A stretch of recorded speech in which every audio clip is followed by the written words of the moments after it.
দাঁড়াও, তুমি একা গ্রামে যাব না,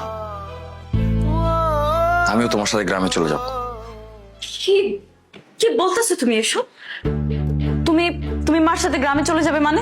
হ্যাঁ, আমি আমার মায়ের সাথে গ্রামে চলে যাব, কারণ যেখানে আমার মায়ের জায়গা হয় নাই, যেখানে আমার মা কোনো সম্মান পায় নাই, সেই বাসায় আমি থাকবো না। আর যে মানুষটা আমার মাকে শাশুড়ি হিসেবে সম্মান করতে পারে নাই, তার সাথে আমি সংসার করব? কখনোই না। তুমি থাকো তোমার এই অট্টালিকা, তোমার এই মডার্ন লাইফ, নিজের স্বাধীনতা নিয়ে।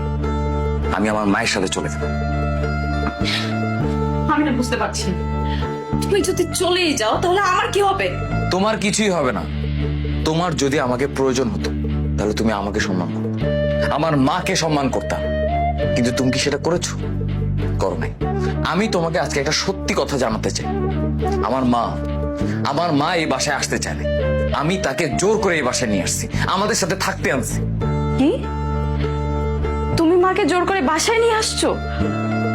কিন্তু কেন? তোমাকে একজন খাঁটি বাঙালি বউ হিসেবে গড়ে তোলার জন্য। আমি তোমাকে ভালোবেসে বিয়ে করেছিলাম, এটা সত্যি, কিন্তু বিয়ের পর তোমার এই অবাধ চলাফেরা আর এই পোশাক আশাকের নোংরামিটা, এসব আমি তোমাকে 1000 বার ছাড়তে বলেছি, কিন্তু তুমি একবারও আমার কথা শোনো। তোমাকে আমি ডানে যেতে বললে তুমি যাও বাম, তোমাকে আমি বামে যেতে বললে তুমি যাও ডান। তোমার উপর তো আমি কোনো কন্ট্রোলই করতে পারিনি। এই জন্য আমি আমার মাকে নিয়ে আসছি, যাতে আমার মা তোমাকে খাঁটি বাঙালি বউ হিসেবে গড়ে তুলতে পারে।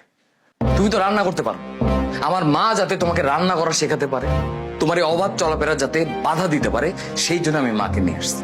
কারণ আমি জানতাম আমার মা সেটা পারবে, আর আমি সেই জন্য আমার মাকে এখানে নিয়ে এসেছি। আমার মাও সেই চেষ্টাই করে যাচ্ছে।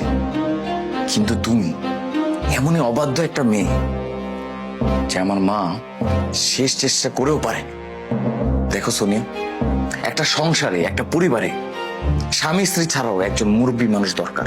কারণ তোমার আমার যখন ঝগড়া হয়, যখন আমরা একজন একজনের সাথে কথা বলবো না, তখন আমাদেরকে কে মানাবে?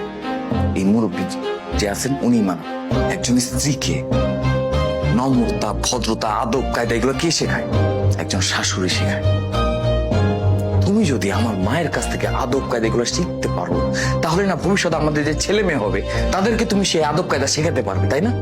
আর সে তুমি যদি আদব কায়দা, নম্রতা, ভদ্রতা না জানো কি, তাহলে আমাদের যে পরবর্তী প্রজন্ম তাদেরকে তুমি কি শেখাবে? তাই আমি আমার মাকে একজন মুরব্বী হিসেবে আমাদের দুজনকে গাইড করার জন্য তাকে এখানে নিয়ে এসেছি। আমার মাও তোমাকে সবকিছু শেখানোর চেষ্টা করেছে, আমাকেও শেখানোর চেষ্টা করেছে। আসলে শাশুড়িদের শেখানোর স্টাইলটা এরকম, তারা ধমক দিয়ে শেখায়, শাসন করে শেখায়। সেটা হয়তো তোমার ভালো লাগে। যাই হোক, তুমি যেহেতু আমার মাকে মেনে নিতে পারো নাই, তাই আমি আমার মাকে সাথে করে নিয়ে গ্রামে চলে যাচ্ছি। তুমি ভালো থাকো না, চলো।